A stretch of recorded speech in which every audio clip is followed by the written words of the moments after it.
Welcome to Internext Global On Demand. Please enjoy the session at your own pace.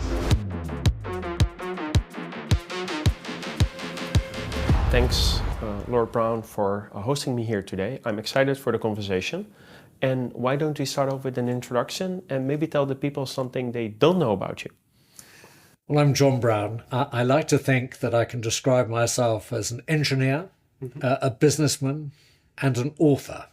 That's an unusual description for someone who's probably best known as being the CEO of BP for over 12 years until 2007, and grew the company from a very small company to the second largest oil and gas company in the world. But also, I think the thing that people always get confused about me is that 25 years ago, in 1997, I decided that the oil and gas industry were part of the problem of climate change.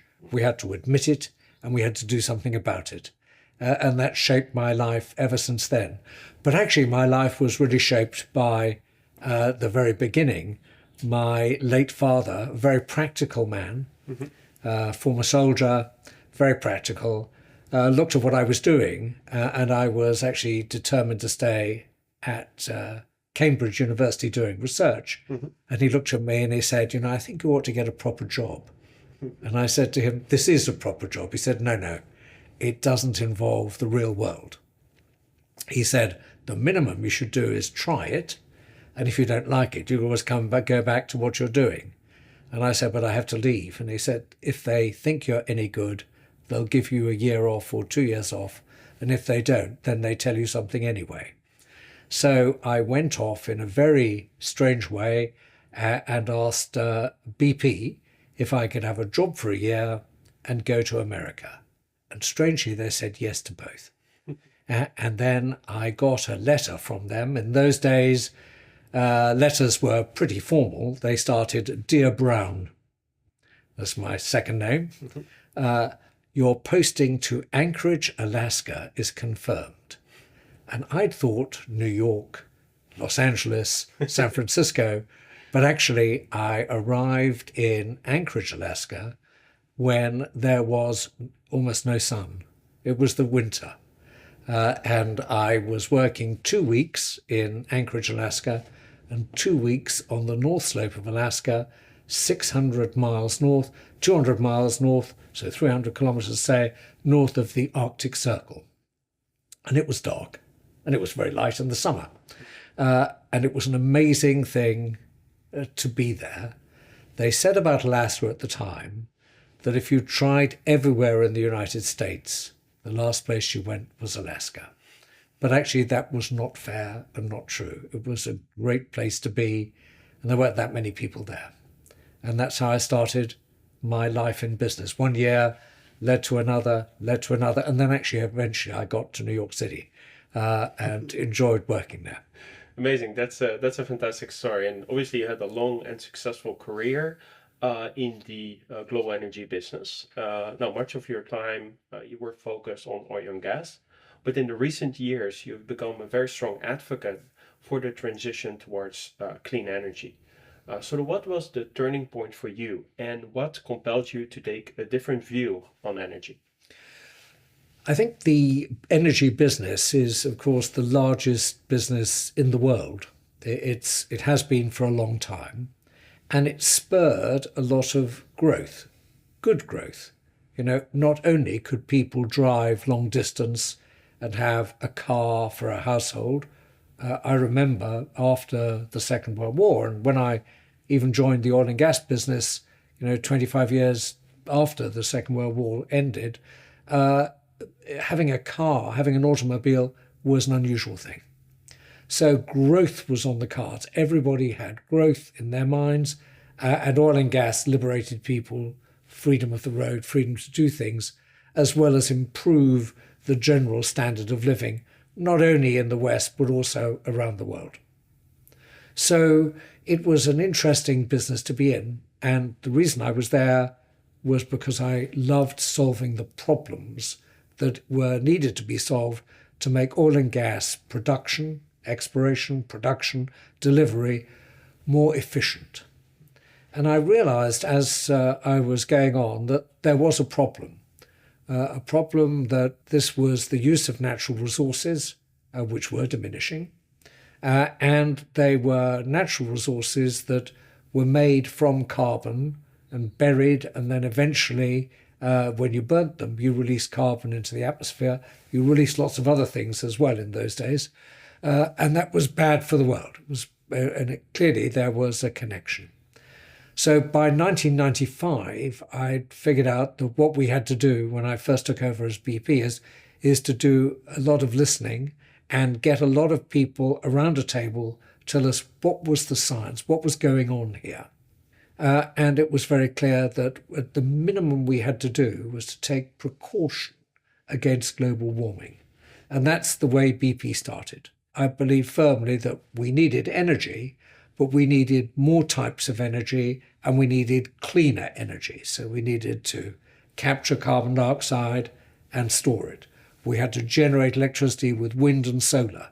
We had to reduce the use of hydrocarbons, so get everything more efficient and try and make the efficiency beat the rate of growth in the world if we could. That was a tough one. But all these things were plans, and BP, we decided to lay out targets and plans about what we were going to do and invest a large amount of money in changing the energy mix, which is what we did for the 10 subsequent years I was with BP. Excellent. Now, given that our present fossil fuel-based production and distribution infrastructure is built over decades, and of course came with very extensive capital cost, how do you think we can make that transition to clean energy, and how much time do we have? This is, I think, the most important misunderstood point about the energy transition. It is about energy transition. It's not about energy revolution. It's a transition because we need to replace all this infrastructure that we have, pipes, the way in which we think about delivering oil and gas, refineries, the way we generate electricity from gas and oil in some cases. So we need to change all that. And that can't be done overnight. There's a large amount of investment needed. Actually, when you add up all the investment needed to get to net zero carbon by 2050, the best estimate for the world is about $3 trillion a year of investment. A lot of that's infrastructure. How much are we investing at the moment? About $1 trillion.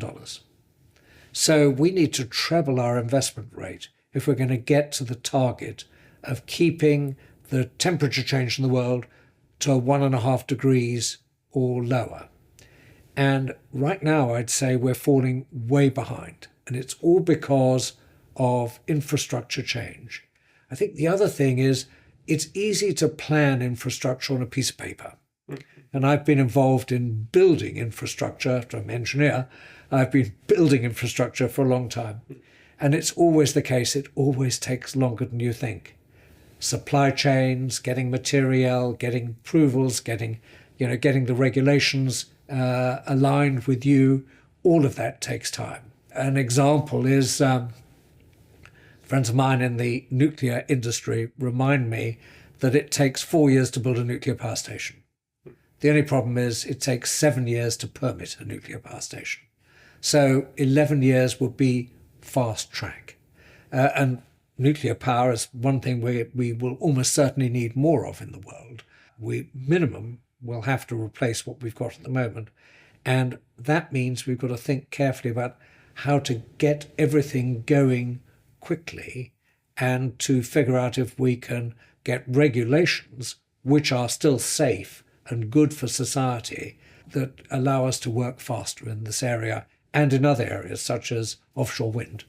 Excellent. And maybe to build on that, what role do you think the private sector on the one hand and government on the other should play in this transition? And why do you think that the progress to date relative to the carbon emission reductions has been slow? So I think government have two roles and the private sector has has two different ones. So for the government, first, the government are the only people who can set policy, what should be done. So what is the long-term purpose and goal of a country? It is to, have a great sustainable future. So the best has yet to come always. Otherwise, what are young people, what's the nation going to do unless there's something better to think about for the future? And I won't define better. It all depends on how you think about things. But the future has to be defined, and they need policies which make that future possible, and therefore regulations that make sure that everybody plays fair. That actually at one size fits all. Everybody has to have a certain rule book to work by. The second thing they have to do, though, is to consider what should be the fit and proper use of public money. And public money is used effectively when it catalyses new things. So it reduces the risk that the private sector is unprepared or cannot take in order to build new things. So, for example, carbon capture and storage, how solar and wind started, again, with lots and lots of government intervention to the point where things were naturally profitable and could be invested in by the private sector. So this is a very important point. And it's happened again and again with different industries. If you look at the semiconductor industry in the United States, it was promoted with government seed money and, more than that, government development money until the point in time when the private sector could take over. There's plenty more to do in the renewable area, in the energy transition area, and actually in the clean demand area. And I think one of the best examples of it now is the Inflation Reduction Act of the United States, which provides incentives. I mean, that's a very important philosophical point, that the US does provide incentives for people to invest in the right areas, so in renewable power and batteries, for example, by giving them tax credits, invest in the right places where you have to replace brown activity with green activity, and invest in the right people so you can retrain people to do different things. So it's an example of an omnibus approach to government policy and regulation. And that will be followed, I'm convinced, by Europe and probably the United Kingdom in one way or another. The UK has a very good structure, but not enough incentives, I think, to get to the next level of growth in the energy transition. So what does the private sector do? So two things. One, it is the place that does the best delivery. If you think about business, is about delivery. Governments don't do delivery as well. So business has to deliver, business has to invest, and those are the important things that business does. But business has to invest to get a return. You can't expect a business to invest and lose money. I mean, why would they do such a thing? And arguably, it would be outside their permitted range of activities to just give away the shareholders' money for losses. So that's one thing. The other thing is they have to innovate, which means that we need to provide the right venture funding, the right early funding for people to come up with new ideas. For example, we think of carbon capture either by capturing it and storing it in reservoirs, or sucking it out of the air and storing in the reservoirs. Maybe there are other ways of doing it. For example, dissolving it in the sea in new ways. So these are all innovations that have to take place. There are plenty of innovations going on, and that's part of the private sector. Governments can help, notably in things like fusion, which is very big scale, but actually most of it's the private sector. So everyone has their role. It is a partnership, so public-private funding is very important, how you spread the risk. The role of governments not only in nations but also multilateral. So the multilateral banks, for example, can provide financing at lower cost if their mandate allows them to do that, to finance things that are important for the world to reduce carbon emissions. Interesting. And just to building on that, you mentioned the incentives that are important from a government point of view. Obviously, businesses needed to make investments. But previously, you mentioned that in order to get to net zero, there is a need for 3 billion or 3 trillion in investments, but we are at 1 trillion today. What are then the constraints, or to see it from another side, what are the opportunities to get to the 3 trillion? Well, it is all about scale. Yeah. I think everyone's cautious, and I think we're particularly cautious at the moment because of the increase in interest rates, the reduction in growth, and importantly, the impact of the appalling approach, the appalling war in Ukraine started by Russia. So what happened at that moment is people were concerned about not just the environment, like reducing carbon, but they were worried about energy security and about cost. So people went back and had a look to see, well, maybe we need all sources of energy, but we need diverse sources. And we can't rely on natural gas coming from Russia, so we have to import it. We have to start up coal mines. We have to do various things like that. Security is in energy only created by having diverse supplies and having more of them than you need. This is not a just-in-time process. You need to have access to more energy than you use just in case something happens. And so it's been a very big change in the way in which people think about investment. So they've been investing in security to make sure that everything is right. And indeed, we will always have to invest in security because we need all sources of energy. And the investment in greening the economy has taken a slight step backwards. I believe it will go forward again, but importantly, it's got to rescale. Getting from 1 to 3 requires bigger incentives, bigger approaches, bigger amounts of concessionary finance for things to happen at the speed we need them to happen. Because if we carry on at this rate of 1 trillion a year, say, we're not going to limit temperature change to 1.5 degrees. And maybe we'll get to even 3. I think if we carry on at the present rate, it's about 2.5 to 3 degrees. So we need to make a change, and time is running, because the longer you wait, the more difficult it is to rein in the likely temperature change and therefore the likely impact on humanity. So it's a very important moment to make some very big decisions about what it is we do. And I think it's very important to remember this is not just about producing different forms of energy. It's also about how demand is catalyzed, reduced demand, efficiency, and real efficiency, which means it leads to conservation. Those are important factors which are part of policy, part of signalling, and I think part of seriousness. When people see you're really serious doing something, they go with you. When they see that it's half-hearted, they may or may not go with you.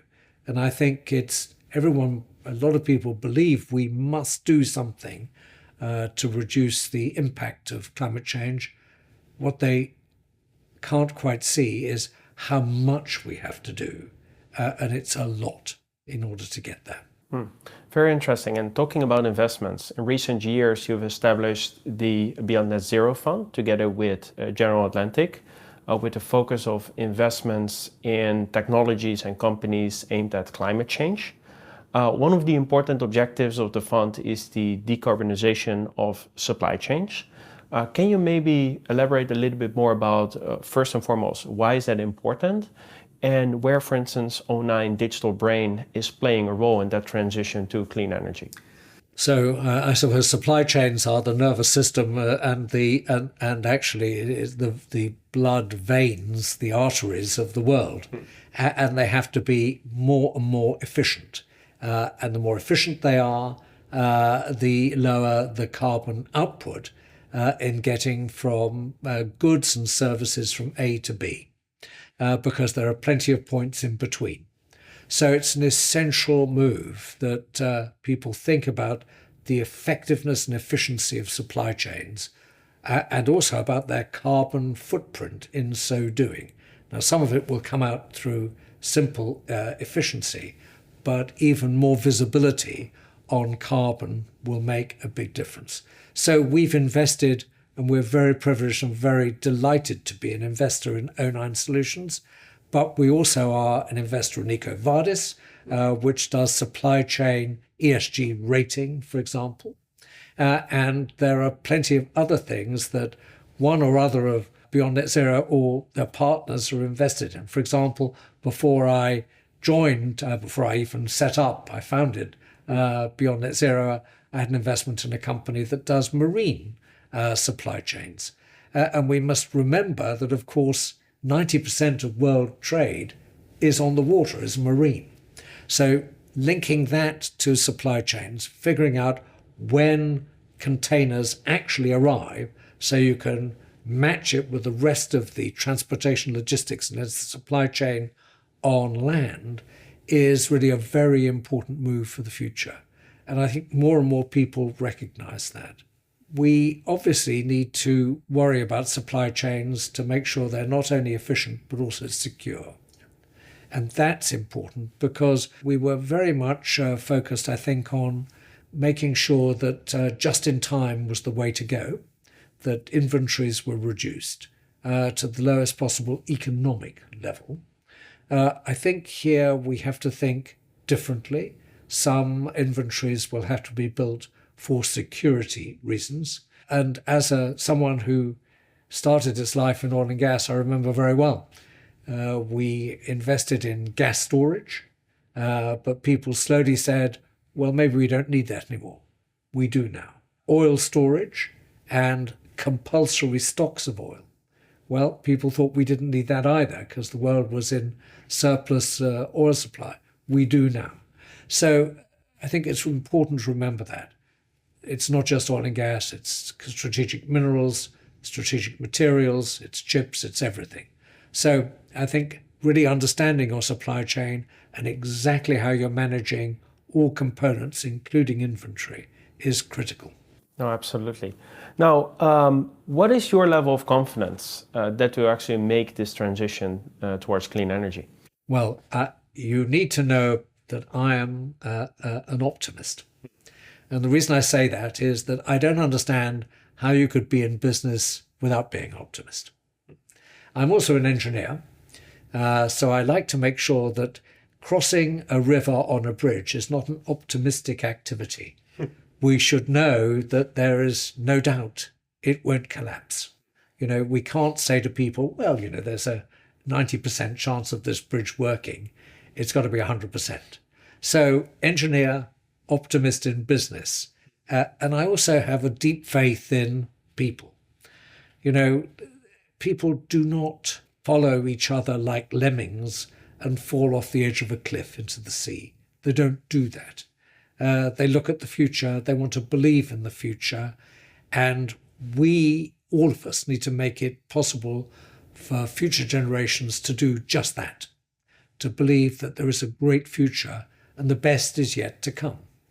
So on that basis, I believe we'll solve this problem. Now, will we solve it the way we think we're solving it at the moment? Absolutely not. All plans change. One has to be very pragmatic about that. Will we solve it by keeping temperature below 1.5 degrees? Maybe not. Maybe we'll have to have a plan B, which is to adapt some of the locations people live in to higher sea levels or different temperature and growing conditions for crops, things like that. We have to stop people thinking that there is no hope where they live, and migrating all over the world could cause social disruption, war, all sorts of things, and famine. So I hope that we don't have to do a lot of that. And we also have in our back pocket, in a sealed envelope, which we should never open, but one day we might have to, our plan C, which is geoengineering, which is changing the environment, the atmosphere, in a way which prevents the temperature rising. That's something which we don't really know how to do safely, but we need to figure out, is there something there that we could do? All these things say to me, we should be very optimistic that humanity will be flourishing on the planet. The planet will look after itself. It's a big system. The key is humanity. And will humanity be here? Absolutely. Because we have to do something, and we know we have to do something for the future of humanity. Absolutely, and that's a great way to conclude today's discussion. Maybe one last question, a personal one. What is a book that you read recently that you would be able to recommend to the audience? Well, I read 10 books over the Christmas break. And I think the most interesting book is a novel, but it's based on a historical spine. So all the data points, as it were, come from history, but between them, it's interpolated as a novel by Robert Harris called The Act of Oblivion.